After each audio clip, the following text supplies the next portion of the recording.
Salut și bine am găsit la un nou let's play din FIFA 15 Ultimate Team. Uitați aici echipa mea. Poartă Claudio Bravo, Mascherano, ăsta-i Adriana Santos, Jesus Gomez, Fabio Celentano, Benat, Perjon, Kovacic, Susaseta, dar pot să-l schimb, Konoplyanka și Alexis Sanchez. Bun, deci pe ăsta îl schimb cam în primele minute, pentru că nu e prea bun.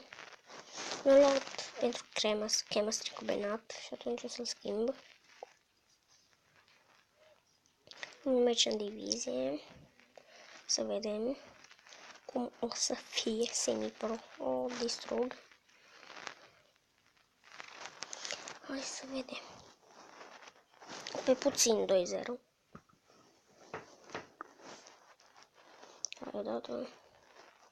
Bun, am început. Perjon, Sanchez, hop.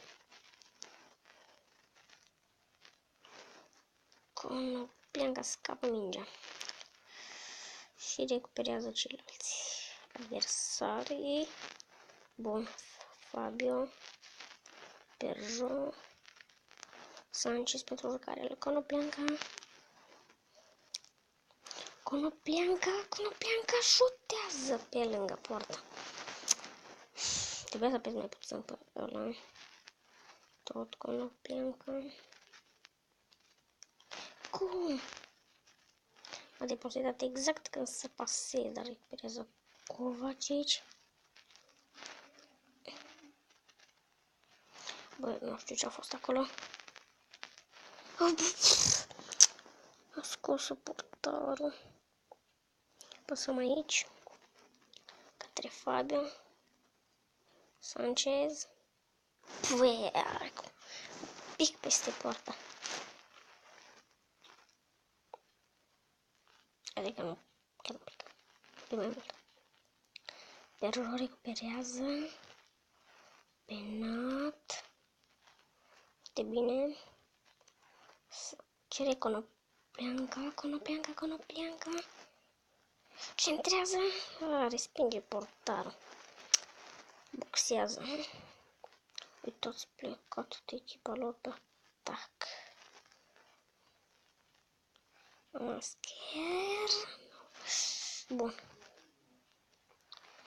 Perjon. Sanchez. Urcare la Konoplyanka.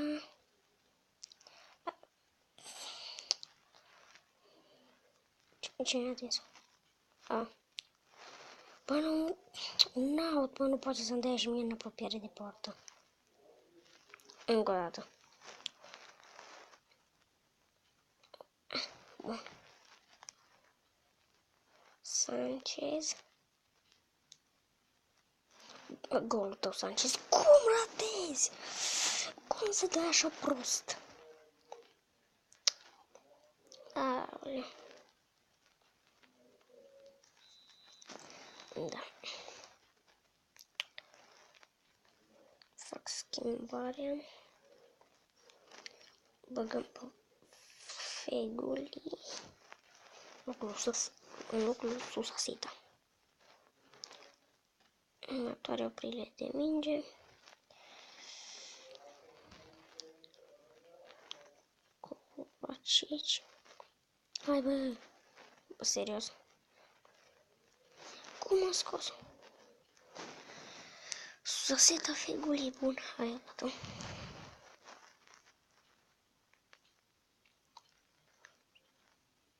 Nu pasa. Subotic, ăsta nu știu cum îl cheamă.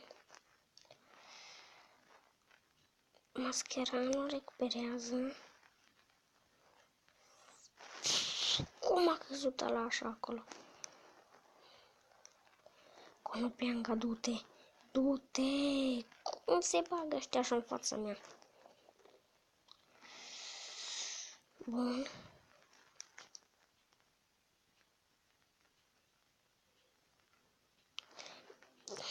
Hai, ce pui mei!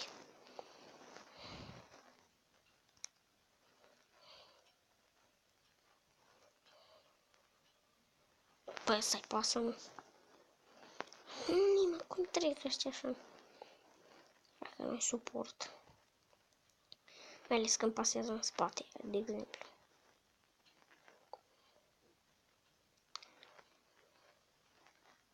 Deci dacă îmi dă gol, salvează Claudiu Bravo.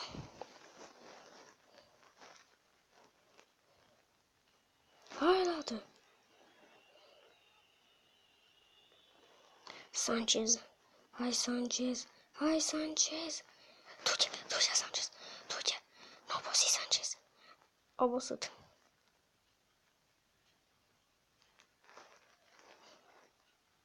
Cum obosi? Vai, ce mă enervează. Și eu uite, o să scot în egal. Ești tâmpit, lasă-o. Mă enervează că merg automat după minge. Dacă retingi, vrea să lăsa avantaj. Deci dacă îmi dă gol, bă. Degajăm în față. Hai, figulii. Bă, cum să bagă ăștia așa? Stai roșu, cred că. Ba, nu, de galben. Cum să bagă așa mie și deja mi-au mingea. Urăsc jocul ăsta.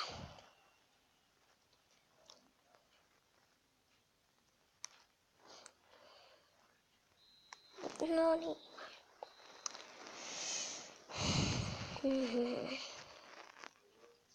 Cred că am făcut level 31. Vai, ce mă enervează.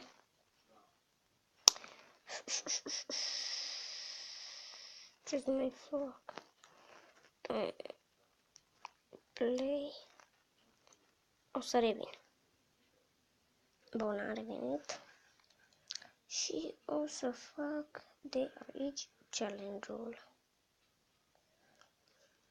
L-am făcut o dată, dar nu știu ce se întâmplă cu filmarea. Am pierdut-o.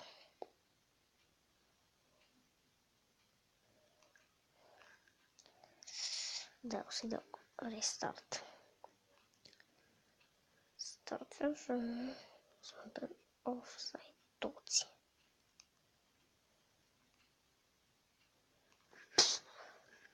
Cum să dau așa?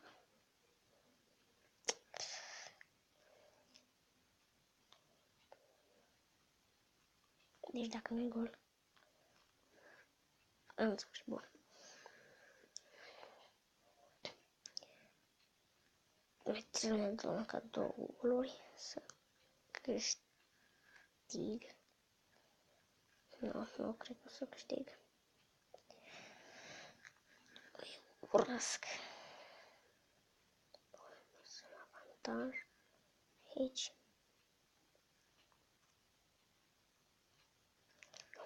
Nu cred că pierd.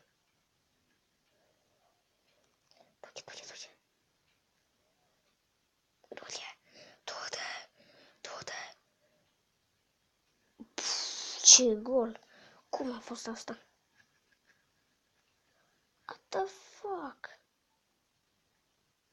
Fii atent. A fost bara și apoi a intrat în poartă. Ce șmecher. Bun, o să intrăm în prelungirilor. Vreau să faultez. După prelungiri. Sau nu. Poate nu. Bun, deci uitați aici echipa mea. Wow. Aproape toți mai au contracte. Le dăm un pic consumabile. Fitness, să vedem cât fitness au. Bun. Dăm. Apli, bă. De ce nu las să dau apli? Bun, dacă nu pleacă în asta. Sanchez nu mă lasă. Sus să-i dau, nu-i dau. De ce nu mă lasă? Bun. Hai, mă. Așa. Bun. Bun. Bun. Bun. Jesus. De ce nu mă lasă la... Sânges. Bun, gata. Dăm aici un contract. Contract 7. 28. Dăm de 13.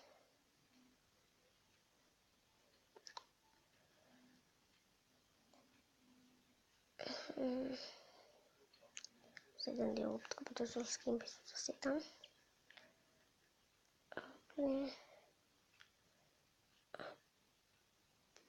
Bine. Dau la să de 3. Așa, bun. Următorul. 15. Următorul. 15. 15. 15. Dă și la asta. Bine. Gata. 12. Ceas. Bun, aici echipă. Și când o să-l pun pe feguri, să mă duc la rezerve. O să-l pun pe standul Pantelimon. O să-l pun și pe Chiricash. Și cam atât. Bun, pe asta îl schimb aici când